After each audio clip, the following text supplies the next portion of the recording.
തിരുവനന്തപുരം വർക്കലയിൽ വീണ്ടും വിദേശ വനിതയ്ക്കെതിരെ അതിക്രമം. ഹോം സ്റ്റേയിൽ അതിക്രമിച്ചു കയറി ശല്യപ്പെടുത്താൻ ശ്രമിച്ച കോയമ്പത്തൂർ സ്വദേശി ആൻഡ്രൂ പോലീസ് പിടിയിലായി. ഹോം സ്റ്റേയിലെ മറ്റൊരു മുറിയിലായിരുന്നു ഇയാളുടെ താമസം. ഇന്ന് പുലർച്ചെ 2 മണിയോടെയാണ് അതിക്രമം നടന്നത്. RB സനൂപ് ചേരുന്ന വിശദാംശങ്ങൾ നൽകാനായി. സനൂപ്, നാണക്കേടുണ്ടാക്കുന്ന ഒരു സംഭവമാണ്. എന്താണ് സംഭവിച്ചത്? പോലീസ് എന്താണ് പറയുന്നത്? ഇന്ന് പുലർച്ചെയാണ് ഈ സംഭവം ഉണ്ടാകുന്നത്.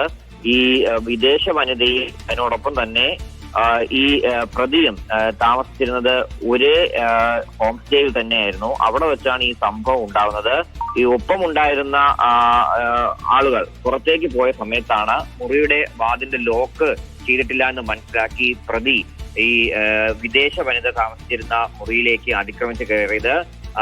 ഇവരെ ലൈംഗികമായിട്ട് ഉപദ്രവിക്കാൻ ശ്രമിക്കുകയും ചെയ്തു എന്നാണ് നിലവിൽ പോലീസിന്റെ FIR-ൽ പറയുന്നത്. കോയമ്പത്തൂർ സ്വദേശി 27 വയസ്സുള്ള കോയമ്പത്തൂർ അവിനാശി റോഡിൽ ഇമ്മാനുവൽ ചർച്ചിൽ സമയം താമസിക്കുന്ന ആൻഡ്രൂ എന്ന ഇലക്ട്രിക്കൽ എഞ്ചിനീയറെയാണ് ഇപ്പോ വർക്കല പോലീസ് പിടികൂടിയിട്ടുള്ളത്. ഇയാൾ നാളെ കോടതിയിൽ ഹാജരാക്കി നിയമ നടപടികൾക്ക് വിധേയമാക്കുമെന്ന് പോലീസ് അറിയിച്ചിട്ടുണ്ട്. ശരി, സംഭവത്തിൽ കോയമ്പത്തൂർ സ്വദേശിയാണ് അറസ്റ്റിലായിട്ടുള്ളത്. വിവരങ്ങളാണ് RB സനൂപ് നൽകിയത്.